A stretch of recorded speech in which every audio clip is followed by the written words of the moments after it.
Students நம்ம இந்த video 9th சோஷியலுக்கான ஆஃபில் எக்ஸாம் ஒரிஜினல் கொஸ்டின் பேப்பர் தான் பசங்களை பார்க்குறோம். ஸோ வீடியோ வந்து ஃபுல்லாக பார்த்துட்டு இந்த கொஸ்டின் பேப்பரில் இருக்கக்கூடிய அனைத்து கேள்விகளையும் நம்ம பசங்க ஒன்று விட பக்காவாக படிச்சிருப்பா. இதிலிருந்து நிச்சயமாக பல கேள்விகள் நாளை நடக்க போகும் தேர்வில் கண்டிப்பாக கேட்பாங்கன்னு சொல்கிறேன். ஸோ அதனால் ஒன்று விடாமல் மறக்காமல் எல்லாத்தையும் படிச்சிருங்க. மெயின் மேட்ரு நீங்கள் இப்போ தான் நம்ம சேனல் ஃபஸ்ட் டைம் பார்க்குறீங்க, டக்குன்னு சப்ஸ்கிரைப் பண்ணிவிட்டு கீழே டிஸ்கிரிப்ஷனில் வாட்ஸ்அப் சேனல் குரூப் லிங்க் இருக்கும். இப்போ வரைக்கும் நம்ம மாணவர்கள் ஜாயின் பண்ணாமல் இருந்தால் போய் உடனடி ஜாயின் பண்ணுங்கள்.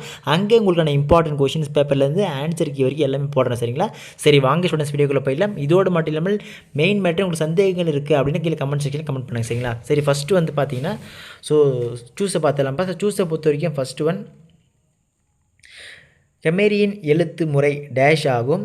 நெக்ஸ்ட் சுமேரியன் எழுத்து முறை டேஷ் ஆகும். செகண்ட் ஒன் கிரேக்குகளின் மற்றொரு பெயர் டேஷ் ஆகும். தேர்ட் வந்து கூற்று காரணப்பா. ஸோ இதில் வந்து பார்த்திங்கன்னா பௌத்த மதம் இந்தியாவிலிருந்து சீனாவிற்கு சென்றது.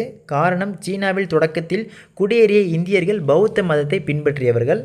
ஓகேங்களா? நெக்ஸ்ட் ஃபோர்த் வந்து பசிபிக் பெருங்கடல் டேஷ் என பெயரிட்டவர் யார்? ஃபிஃப்த் ஒன் பல மில்லியன் ஆண்டுகளுக்கு முன் இந்தியா டேஷ் கண்டத்தின் ஒரு பகுதியாக இருந்தது. ஓகேங்களா?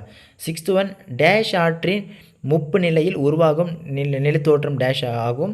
செவன்த் ஒன் கடல் நீரோட்டங்கள் உருவாக காரணம் என்ன? நெக்ஸ்ட் எயித் ஒன் புவியின் குளிர்ச்சியான பல்லுயிர் தொகுதி என்ன? நைன்த் ஒன் பொருந்தாத ஒன்றை தேர்ந்தெடுக்குவோம். சரிங்களா? டென்த் ஒன் நோட்டா முறை அறிமுகப்படுத்தப்பட்ட ஆண்டு எது? 11th ஒன் 1958 ஆண்டு திட்டக்குழுவினால் நிறுவப்பட்ட குழு எது? 12th ஒன் பாலின விகிதம் என்பது வயதான ஆண் மற்றும் வயதான பெண் விகிதம், அப்படி இல்லைன்னா ஆண்கள் மற்றும் பெண்கள் விகிதம், அப்படியும் இல்லை என்றால் ஆணுக்கும் பெண்ணுக்கும் இடையே நிலவும் சமூக தொடர்பு. வந்து 1000 ஆண்டுகளுக்கு எத்தனை பெண்கள் என்ற விகிதம். ஓகேங்களா? ஸோ இது பார்த்துச்சு 1000 ஆண்களுக்கு எத்தனை பெண்கள் விகிதம். ஸோ இவர் 13th வந்து பார்த்திங்கன்னா பின்வருவனற்றுள் எது முதன்மை துறை சார்ந்ததல்ல. ஓகேங்களா? 14th ஒன் தமிழகத்தில் வடகிழக்கு பருவமழை பொழியும் மாதங்கள் என்னென்ன? ஸோ 1 மார்க்கை பொறுத்த வரைக்கும் இதோட ஆன்சர்ஸில் வேணும் அப்படின்னு நினச்சிங்கன்னா நம்ம மாணவர்கள் கமெண்ட் செக்ஷன் ஆன்சர்ஸ் கமெண்ட் பண்ணுங்கள். உங்களுக்கு ஆன்சர் கமெண்ட் செக்ஷனில் பின் செய்யப்படுறேன். சரிங்களாப்பா?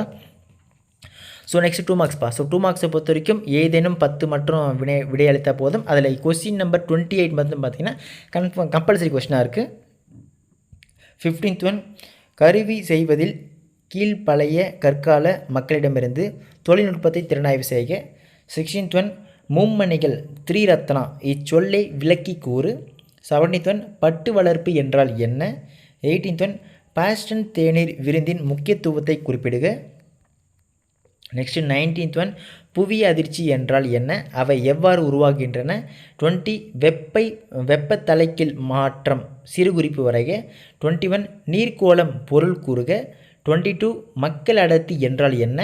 23 அரசியல் கட்சி என்பதன் பொருளை விளக்குக. 24 போக்சோ வரையறு மோஸ்ட் இம்பார்ட்டன்ட் அண்ட் ரிப்பீட்டேட்டிவ் அடிக்கடி கேட்கக்கூடிய கொஷின்ஸ். இப்போ இதெல்லாம் நல்லா பார்த்து வச்சுங்க, எதுவுமே ஸ்கிப் பண்ணாதீங்க.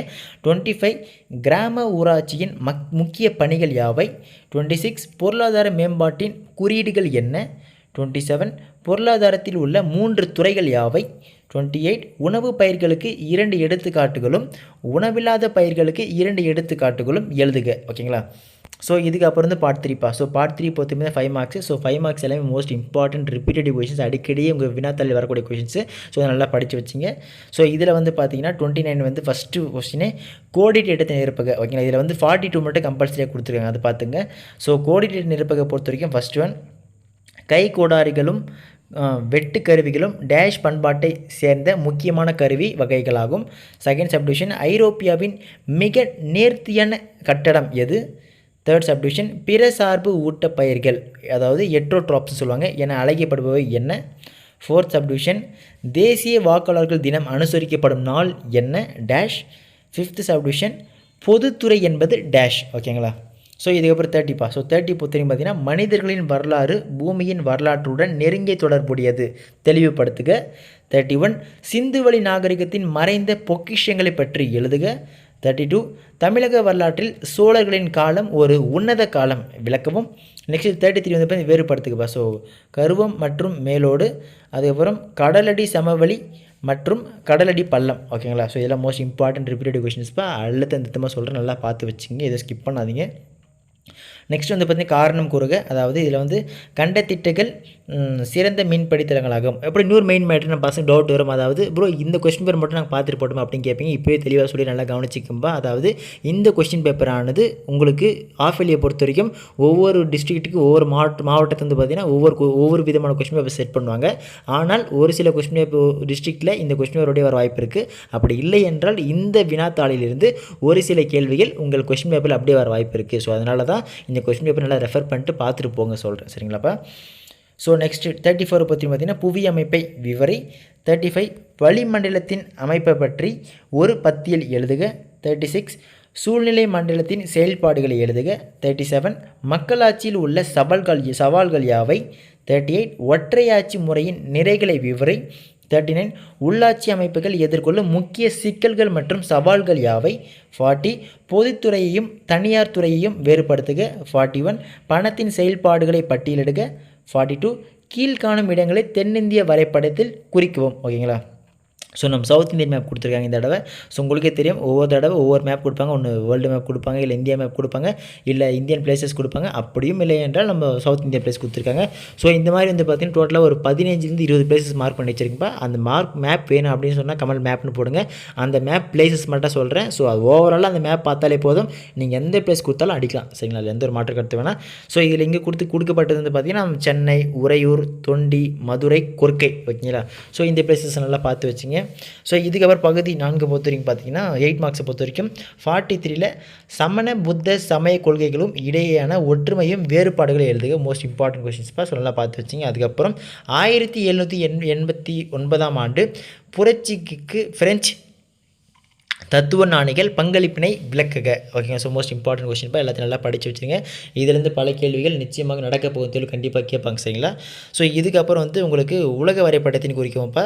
பசிபிக் நெருப்பு வளையம், அதுக்கப்புறம் ஆல்ப்ஸ், தேர்ட் சப்டிவிஷன் வெப்ப பாலைவனம் ஏதேனும் ஒன்று, அதுக்கப்புறம் ஓகேங்களா சுண்ணாம்பு பிரதேச பகுதி 1, 5th வந்து அட்லாண்டிக் பெருங்கடல், 6th குளிர் பாலைவனம் ஏதேனும் ஒன்று, 7th வந்து லண்டனு, 8th வந்து பார்த்திங்கன்னா புவி அதிர்ச்சி மண்டலம் ஏதேனும் ஒன்று. ஓகேங்களா? ஸோ இதில் இருக்கிற எல்லா பிளேசஸ் நல்லா பார்த்து வச்சிங்கப்பா. இதில் இருக்கக்கூடிய 2 மார்க்ஸ் 5 மார்க்ஸ், அதுக்கப்புறம் இந்த மேப் பிளேசஸ் உட்பட எல்லாத்தையும் நல்லா படித்து வச்சுருங்க. 1 மார்க்ஸ் வந்து பொறுத்த வரைக்கும் புக் பேக்கில் இருக்கிறது மேக்ஸிமம் ஃபுல்லாக படிச்சிருங்க. ஸோ அப்போ தான் அதை ஃபுல்லாக அட்டன் பண்ண முடியும். மற்ற கொஷின்ஸ் ரெஃபர் பண்ணி வச்சுட்டு இதில் இருக்கிறது நல்லா பார்த்துட்டு போங்க. ஒருவேளை தெரியலனா உடனடியே படிச்சுங்க. இதிலேருந்து பல கேள்விகள் நிச்சயமாக நாளை நடக்க போகுதில் கண்டிப்பாக கேட்பாங்க. ஸோ அது எந்த ஒரு மாற்று கருத்து இல்லை. இதற்கான வினாக்களுக்கான விடைகள் வேணும் அப்படின்னா கீழே கமெண்ட் செக்ஷனில் ஆன்சர்ஸ் கமெண்ட் பண்ணுங்கள். உங்களோட ஆன்சர்ஸ் வந்து மறுபடியும் சொல்கிறேன், கமெண்ட் செக்ஷனில் பின் பண்ணி வைக்கிறேன். அப்படி இல்லைனா வாட்ஸ்அப் குரூப்பில் போடுறேன். வாட்ஸ்அப் குரூப் லிங்க் வந்து பார்த்தீங்கன்னா கீழே டிஸ்கிரிப்ஷனில் கொடுத்து வச்சிருக்கேன். இப்போ ஜாயின் பண்ணாமல் தான் போய் ஜாயின் பண்ணுறேன். சரிங்களா? ஓகே ஸ்டூடெண்ட்ஸ், அடுத்த இதில் தொடர்ந்து பார்க்கலாம்ப்பா. மிஸ் பண்ணுறாதீங்க. அப்படியே இந்த வீடியோக்களை உங்கள் ஃப்ரெண்ட்ஸ் ஷேர் பண்ணி விட்டுருங்க. சரிங்களா? ஓகே ஸ்டூடெண்ட்ஸ், அடுத்த வீடியோவில் பார்க்கலாம்ப்பா. மிஸ் பண்ணுறாதீங்க. Tata, bye by.